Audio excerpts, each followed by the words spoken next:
Sir வணக்கம் sir. வணக்கம். எப்படி சார் இருக்கீங்க? நல்லா இருக்கேன். ஃபர்ஸ்ட் வலைபேச்சிக்கு வந்து ரொம்பவே நன்றிகள் சார். எதுக்கு? நேற்று அந்த கங்கோவோட டீசர் வந்து இருந்தது. அதுல கிராபிக்ஸ் வந்து ரொம்பவே சூப்பரா இருந்தது. அதுக்கு காரணம் வந்து வலைபேசி தான். ஏன்னா நிறைய வாட்டி சொல்லி இப்போ அவங்களே மாற்ற வச்சிட்டீங்க. இப்போ பாத்தீங்களா சார் கங்கோவா? நிஜமாவே நல்லா இருக்கு. ஆக்சுவலாக இது வந்து ஒரு பிரசாந்த் நீலோ சங்கரோ அல்லது ராஜமௌலியோ பண்ணியிருந்தாங்கன்னா சூப்பர் அப்படின்னு சொல்லிட்டு போயிடலாம். ஆனால் சிறுத்தை சிவா பண்ணும் பொழுது நம்ம சூப்பர் அப்படின்னு சொல்ல வேண்டியது இருக்குது. ஏன்னா அவர்கிட்டேருந்து இப்படி ஒரு அவுட்புட்டை நம்ம எதிர்பார்க்கவே இல்லை. ரொம்ப பிரமாதமான ஒரு அவுட்புட்டாக வந்திருக்கு.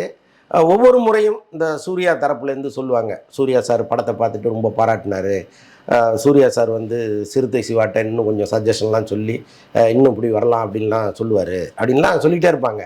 நமக்கு எதோ இந்த படத்து ப்ரொமோஷனுக்காக இப்படிலாம் சொல்கிறாங்க போல இருக்குது அப்படின்னு தோணும். ஆனால் இந்த அவுட்புட்டை பார்த்த பிறகு நிஜமாகவே அவங்க ரெண்டு பேரும் சேர்ந்து ஒரு பிரமாதமான படைப்பை கொடுத்துடணுங்கிற ஒரு முனைப்போடு இருக்காங்கங்கிறது புரியுது. சார் இப்போ இந்த படம் வந்து பாகுபலியில வர அந்த காலகேர் கேங் இருக்கும்ல சார், அது ஒரு சைடு இருக்கும். இந்த இப்போகலிப்டான்னு சொல்றாங்க, அதோட சாயலும் ரைட்டா இருக்குன்ற மாதிரி சொல்றாங்களே சார். இல்லை, நீங்கள் அந்த காலத்து படத்தை எடுக்கும் பொழுது அப்போ எப்படி இருந்தாங்க, நம்முடைய முன்னோர்கள் எப்படி இருந்தாங்க, அவங்க என்ன மாதிரி ஆயுதங்களை பயன்படுத்தினாங்க, அவங்களுடைய வாழ்க்கை நடைமுறை எப்படி இருந்தது அப்படின்லாம் பார்த்தீங்கன்னா இந்த வரலாற்றெல்லாம் ஆராய்ச்சி பண்ணி பார்க்கும் பொழுது, இந்த கல்வெட்டுகளை படிக்கும் பொழுது அந்த பழைய ஆயுதங்கள் எல்லாம் மறுபடியும் மீட்டெடுத்து வச்சுருக்காங்க இல்லையா. ஸோ அதெல்லாம் பார்க்கும் பொழுது அவங்க ஒரு ஸ்கெட்ச் ஒன்று போடுறாங்கல்ல, அது எல்லாமே ஒரே மாதிரி தானே இருக்கும். ஸோ அதை வந்து நம்ம பெருசாக எல்லாமே ஒரே மாதிரி இருக்குது அப்படின்னு சொல்லிட முடியாது. ஒரே மாதிரி எடுக்கவும் மாட்டார் அவர். ஏன்னா ஏற்கனவே வந்து பாகுபலின்னு ஒரு படம் இங்கே வந்து பார்க்காத ஆளே இல்லைங்கிற அளவுக்கு போயிடுச்சு. அது அவ்வளோ பெரிய ஹிட்டு அது தமிழ்நாட்டில், இந்தியா முழுக்க பெரிய ஹிட்டு. அப்படி இருக்கிற ஒரு படத்தை இவர் காப்பி அடித்தாருன்னு வச்சுங்களேன், பாகுபலி மாதிரி இருக்கியான்ட்டு போயிடுவாங்க. அவ்வளோ உழைப்பும் நாசமாக போயிடும். அப்போ அவங்க அதே மாதிரி ஒரு படத்தை எடுப்பதற்கான வேலையாக இது நிச்சயமாக இருக்காது. இந்த காலகையர்கள்ங்கிறது ஒரு ரிசம்பிளன்ஸ், அவ்வளோதான். நமக்கு அப்படி தோணுது. நீங்கள் படமாக பார்க்கும்போது வேறையா இருக்கலாம்ல.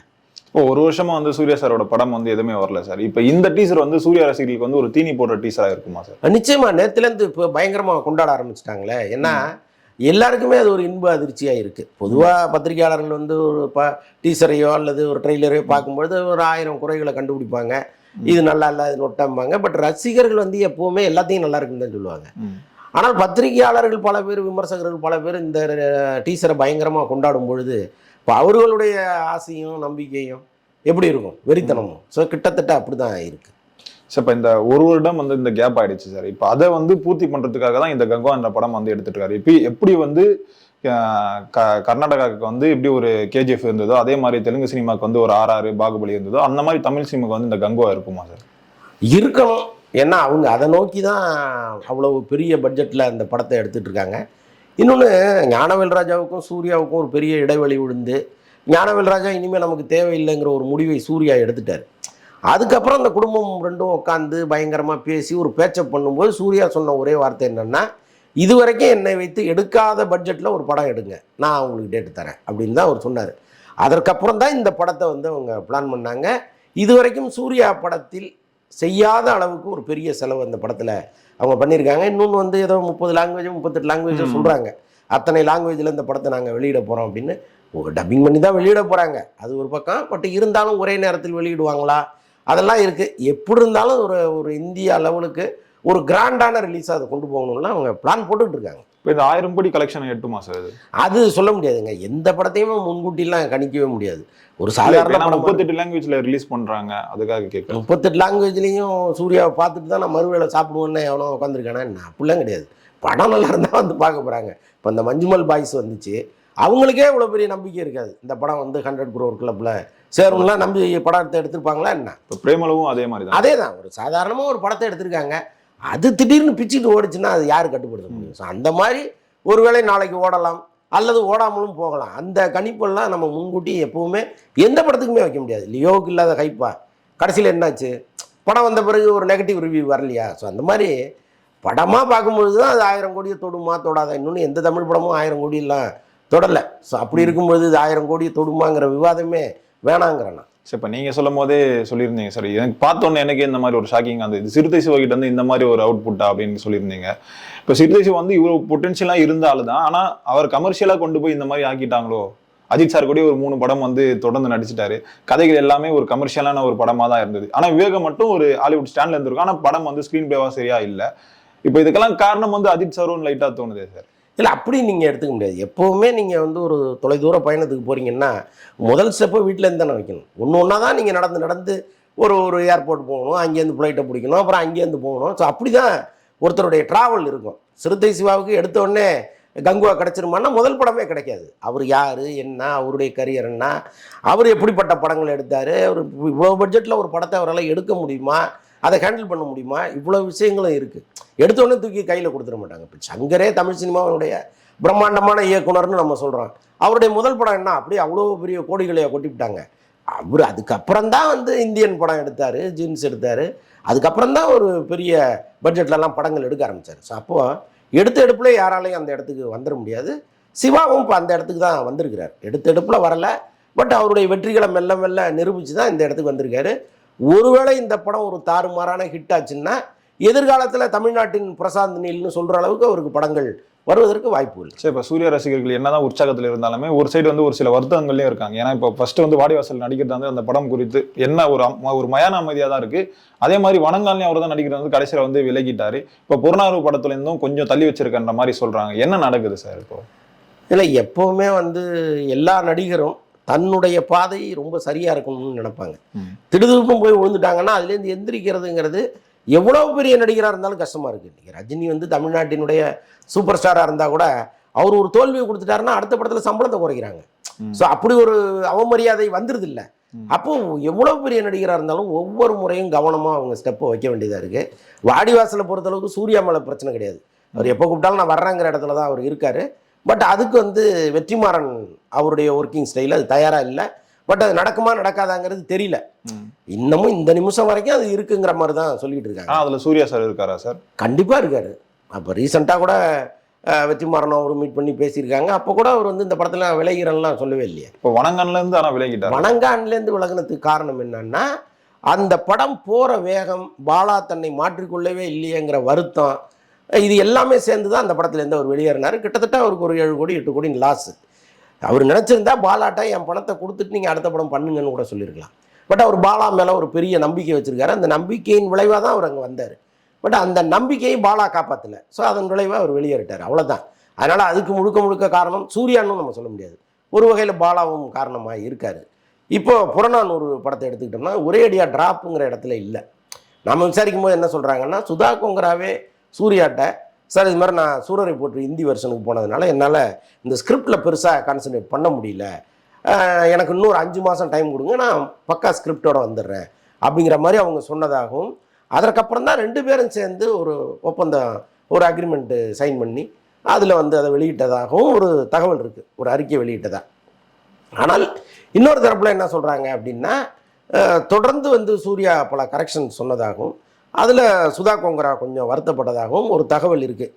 ஆக மொத்தம் அந்த படம் டிராப்னு கான்கிரீட்டாக யாருமே சொல்லலை.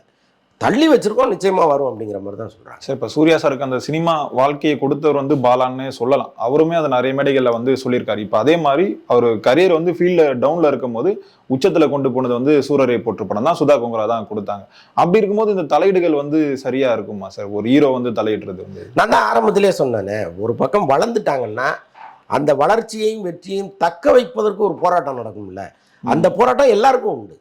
இப்போ அப்பா தான் தூக்கி வளர்த்தாரு, அப்பா தான் எல்லாமே பண்ணார், அம்மா தான் எல்லாம் பண்ணாங்கன்னா எல்லா காலத்துலேயும் அவங்க பின்னாடியே மடியிலே உட்காந்துருக்க முடியாது இல்லை.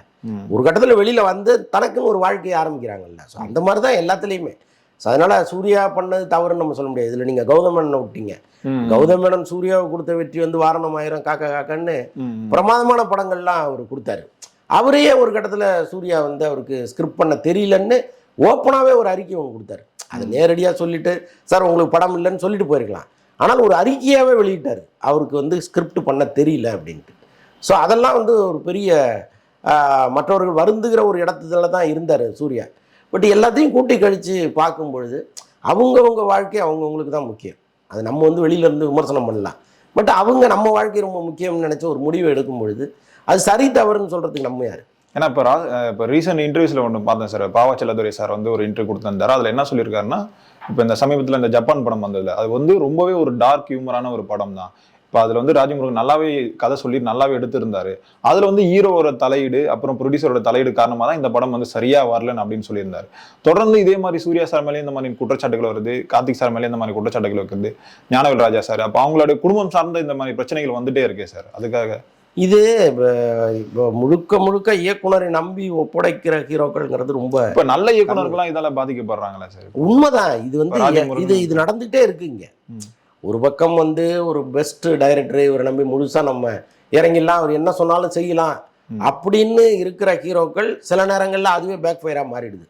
ஏன்னா அவர் வந்து இயக்குனர் வந்து ஒரு நம்ம தான் பெரிய கிங்கு அப்படின்னு நினைச்சிட்டு சில வேலைகள் செஞ்சு ஒன்றும் இல்லாமல் போய் கடைசியில் இவரும் கெட்டு அவரும் கெட்டு இது நடந்துருது இல்லையா? அப்போ அவங்க என்ன நினைக்கிறாங்க, அப்படி நடந்துடக்கூடாது, அப்போ நாம இதில் தலையிட்டு இது சரியில்லை இது சரியில்லைன்னு சொல்லணும்னு அவங்க வர்றாங்க. அது நல்லா இருக்கும்னு நினச்சி வராங்க. கடைசியில் அது அவங்களுக்கே பெரிய வினையா முடியுது. இதை எப்படி தடுக்கிறதுன்னு தெரியல. இது யார் பக்கம் சரி யார் பக்கம் தவறு அப்படின்னு நமக்கு தெரியல. இப்போ ராஜமுருகன் வந்து படம் எடுக்கிறாரு, எல்லா படமுமே ஒரு ஹிட்டு படம் அப்படின்னா நீங்க வந்து தலையிடுவது தவறுன்னு நம்ம சொல்லிடலாம். இதுக்கு முந்தைய படமும் ஒரு ஃபெயிலியர் தானே. ஒரு படம் எடுத்தாரு நல்லா ஓடிச்சு, அதற்கு அடுத்தடுத்த படங்கள் ஒன்றும் பெருசா போகலைல்ல. அப்போ அவங்களுக்கு என்ன தோணுதுன்னா, நம்ம ஒரு டைரக்டரை நம்பி கால்ஷீட் கொடுத்தோம், பட் அவர் சரியா செய்வாரா, என்ன பண்ணியிருக்காருன்னு கேட்போம், அதை கொஞ்சம் மாற்றுங்கன்னு சொல்லுவோம்னா அவங்களுக்கு தோணுது.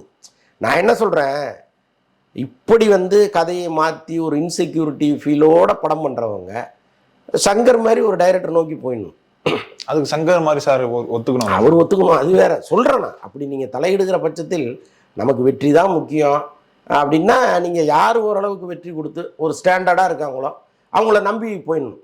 இந்த அறகுறையாக இவங்க ஜெயிப்பாங்களோ மாட்டாங்களோங்கிற நம்பிக்கையோடு வர்றவங்களோட நீங்கள் ட்ராவல் பண்ணும்போது தான் உங்களுக்கு அந்த சந்தேகம் வந்து ரெண்டு பேருமே வீணாக போயிடுறீங்க. ஸோ இந்த மாதிரி சிக்கல் இருக்குது, இதெல்லாம் தவிர்க்கவே முடியாது சினிமாவில். இப்போ கங்குவா டீச்சர் பார்த்துட்டு அஜித் சார் வந்து சிறுத்தை சிவா சார் கிட்ட பேசியிருப்பாரா? அதுக்கு வாய்ப்பு இல்லைன்னு தான் நான் நினைக்கிறேன். பட் ரெண்டு பேரும் நண்பர்கள், அவர் அதில் தலையிட்டு இது நல்லா இருக்கு அது நல்லா இருக்குன்னு சொல்கிற அளவுக்கு அஜித் வந்து ஒரு பரந்த மனசு உள்ளவரான்னு எனக்கு தெரியல. இதுவே நீங்கள் வேற ஹீரோவை கேட்டிங்கன்னா கண்டிப்பாக பேசியிருப்பாருங்கன்னு நான் சொல்லுவேன். பட் அஜித்தை பொறுத்தளவுக்கு அப்படி அவர் ஒரு கூட்டு புழுவாக தானே இருக்கார். அவரே ஒரு கூட்டுக்குள்ளே அடைச்சிக்கிட்டு ஒரு எல்லாரையும் சந்திச்சு எல்லார்ட்டையும் பேசி எல்லார்ட்டையும் சிரிச்சு கலகலப்பாக இருக்கிற ஒரு மனுஷனா இல்லையே. அப்போ அவர் சிறுத்தை சிவாவுக்கு ஃபோன் பண்ணி சூர்யா படத்தை பற்றி பேச வேண்டிய அவசியம் என்ன? ஸோ அதுக்கு பெரும்பாலும் வாய்ப்பு இல்லைன்னு நினைக்கிறேன்.